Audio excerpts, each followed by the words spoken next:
folks, hope you're all doing well and welcome back to the channel. So I wanted to do another episode. I guess this is the third one of 5 albums that make me smile.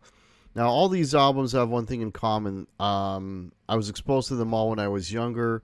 They kind of were the albums that really drew me into music and really got me interested in music, which of course lasted my entire life to this day. So these are not only records that got me into music, but records that I still enjoy and always will enjoy because they have such an important part in my musical development, if you will, or appreciation for music. So, anyways, so for these 5, starting off with number 5, and so these are in no particular order, but I'm gonna start with 5 and then go to 1. So for number 5, Rush Hemispheres.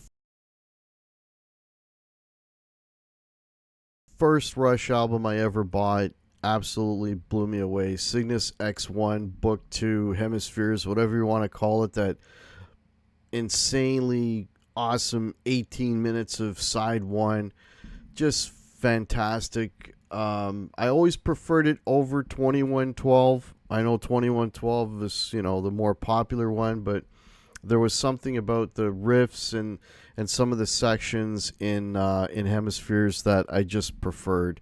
And again, when I hear them to this day, they still kind of blow me away. And then you've got that amazing side 2.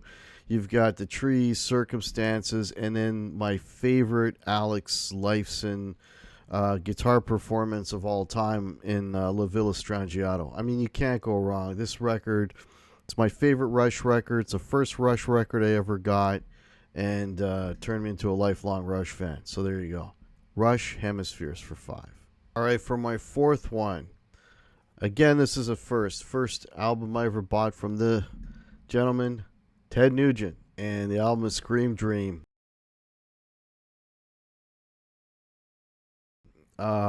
Man, what an introduction to Ted. Wango Tango, the title cut, Scream Dream, Hard as Nails.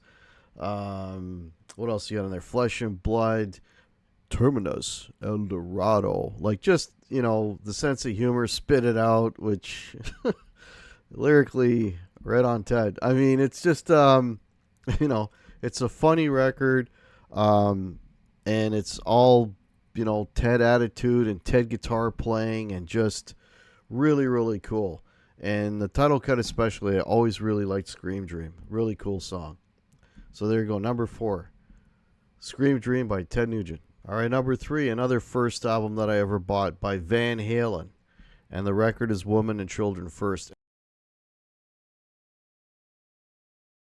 And this is still my favorite Van Halen record. And the Cradle Will Rock, awesome song.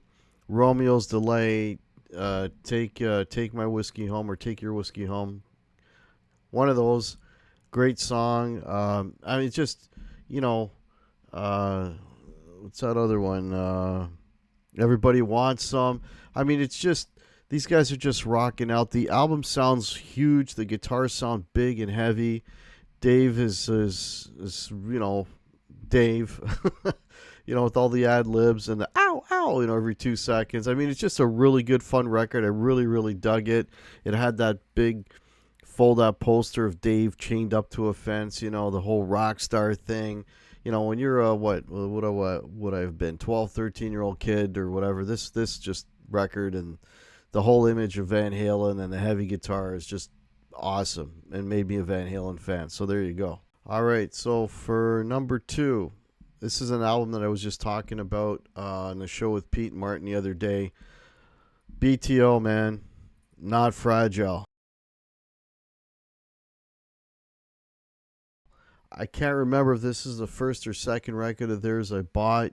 It might have been maybe Live in Japan, the 8-track. I might have gotten that first. I can't remember, but man, this record is just, there's not a bad track on here.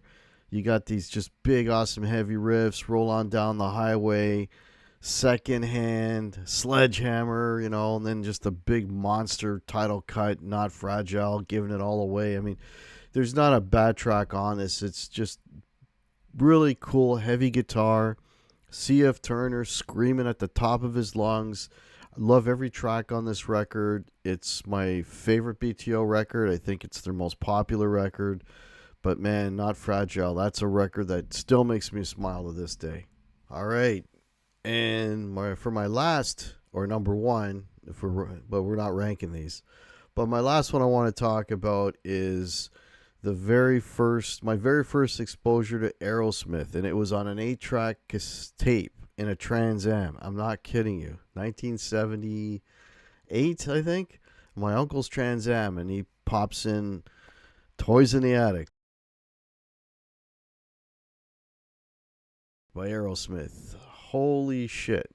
To this day, what a killer freaking record. It's my favorite Aerosmith record. It's the first Aerosmith record that I went and got the vinyl for. I mean, is there a bad cut on this? No. I mean, there's no more, round and round. Man, then you got, of course, Walk This Way and, Sweet Emotion, the hits, Uncle Salty. You've got the deeper cuts in this record. Adam's Apple they're just as good, if not better, than what got radio play. I mean, Adam's Apple is one of the coolest, just swagger heavy rock riffs you ever want to hear. That's a crazy good song, Yeah, I mean, the whole record is just phenomenal. My favorite, again, Oh, You See Me Crying, like, that has got to be, I mean, they did a lot of cheesy ballads later on, but that for me is the best ballad they ever done, is You See Me Crying. The performance on that, when Steven goes high there at the end, it's just epic. Amazing, amazing. So there you go. These are the 5 albums that make me smile. So if you've got albums that make you smile, please throw those in the comments. Please subscribe to the channel. Hit the like button. It's all much appreciated. Really helps the channel. And have yourself a great day. Cheers.